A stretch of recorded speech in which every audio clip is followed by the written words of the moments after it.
اعوذ باللہ من الشیطان الرجیم بسم اللہ الرحمن الرحیم۔ اب دوسرا گروہ، ان الذین کفروا سواء علیہم انذرتہم ام لم تنذرہم لا یؤمنون، یقیناً جن لوگوں نے کفر کیا، اور یہاں مراد کیا ہے؟ جو کفر پر اڑ گئے ہیں۔ اس کو ہم تعویل عام میں نہیں لے سکتے، اس لیے کہ اگر تو ہم اس کو عام میں لے لیں گے تو اس کے معنی تو یہ ہوں گے جس شخص نے کسی وقت کفر کیا اب وہ ہدایت پر آ ہی نہیں سکتا۔ نہیں، یہ بات نہیں ہے۔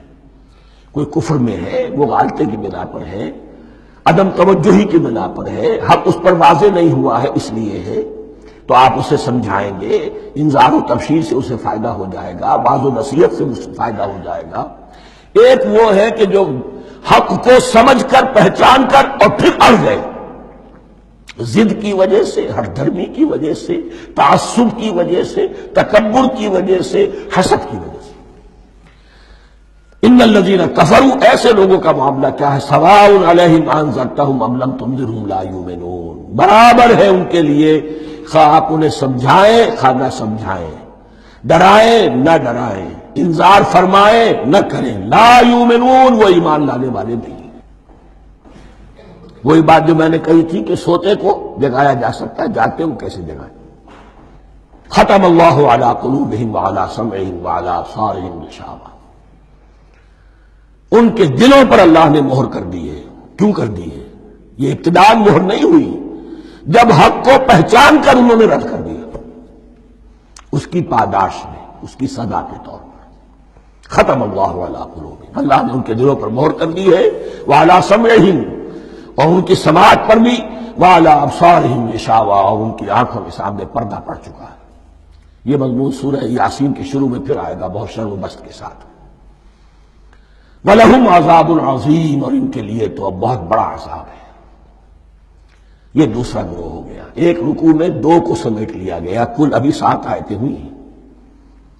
ایک وہ گروہ جس نے قرآن مجید کی دعوت سے صحیح صحیح استفادہ کیا، ان میں طلب ہدایت کا مادہ موجود تھا، ان کی فطرتیں سلیم تھیں، ان کے سامنے دعوت آئی، قبول کی، اور قرآن کے بتائے ہوئے راستے پر چلے۔ وہ گلے سرسبد ہیں، وہ شجرہ قرآنی کے نہایت مبارک اور مقدس، وہ اس کے پھل ہیں۔ ایک گروہ وہ ہے جس نے حق کو پہچانا لیکن اس کو رد کر دیا اپنے تعصب یا ہر درمی کی وجہ سے۔ ان کا ذکر آ گیا بہت اختصار کے ساتھ، اس لیے کہ ان کا ذکر آپ کو بہت تفصیل سے مکی صورتوں میں ملے گا۔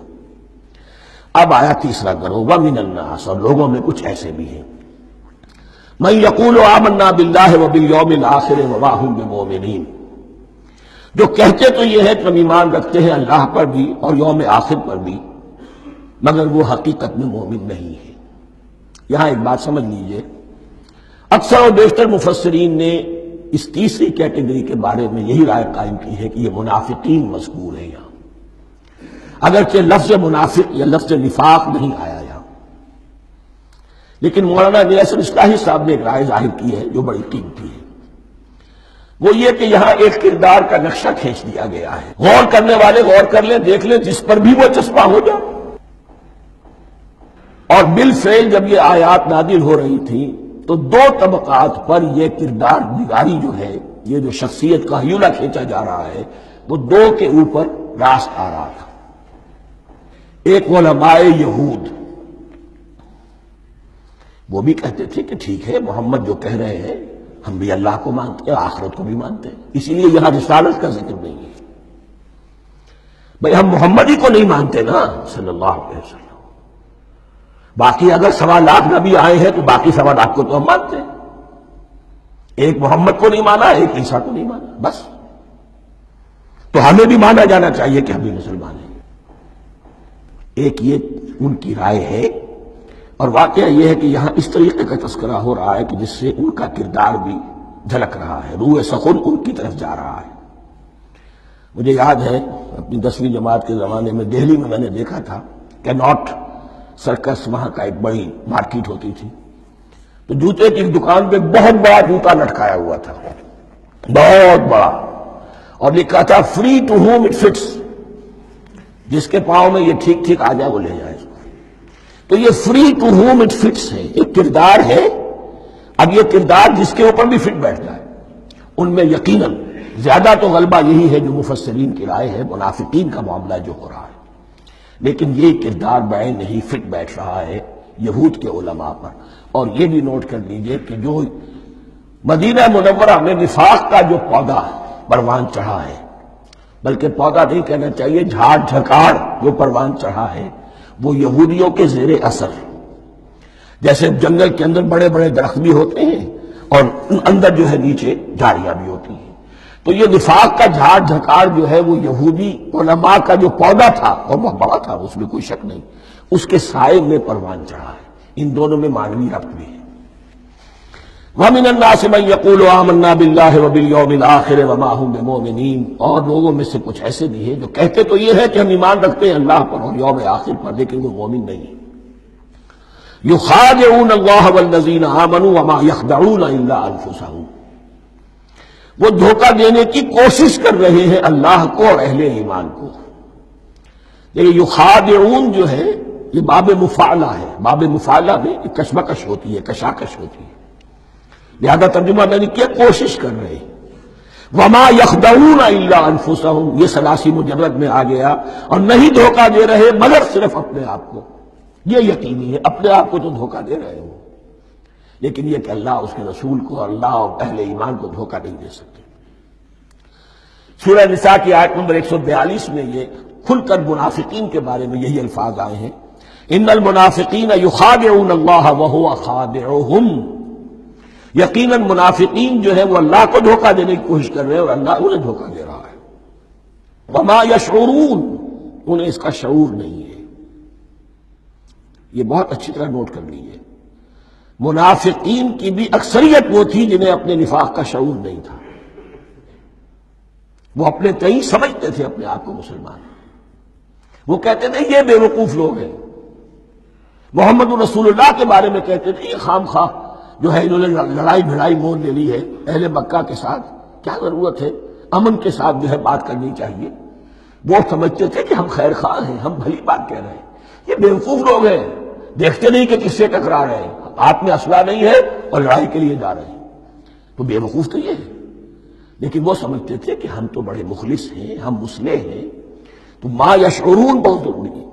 بعض لوگ منافق ایسے بھی تھے کہ جو اسلام میں داخل ہی ہوتے تھے دھوکہ دینے کی خاطر، اور ان پہ پہلے دن سے واضح ہوتا تھا کہ ہم مسلمان نہیں ہیں، ہم نے اسلام کا لبادہ اوڑھا ہے صرف دھوکے کے لیے۔ اس کا ایک ذکر سورہ آل عمران میں آئے گا، لیکن اکثر و بیشتر منافقین دوسری طرح کے تھے جنہیں اپنے نفاق کا شعور حاصل نہیں تھا۔ فی قلوبہم مرض، ان کے دلوں میں ایک روگ ہے، بیماری ہے۔ یہ روگ اور بیماری کیا ہے؟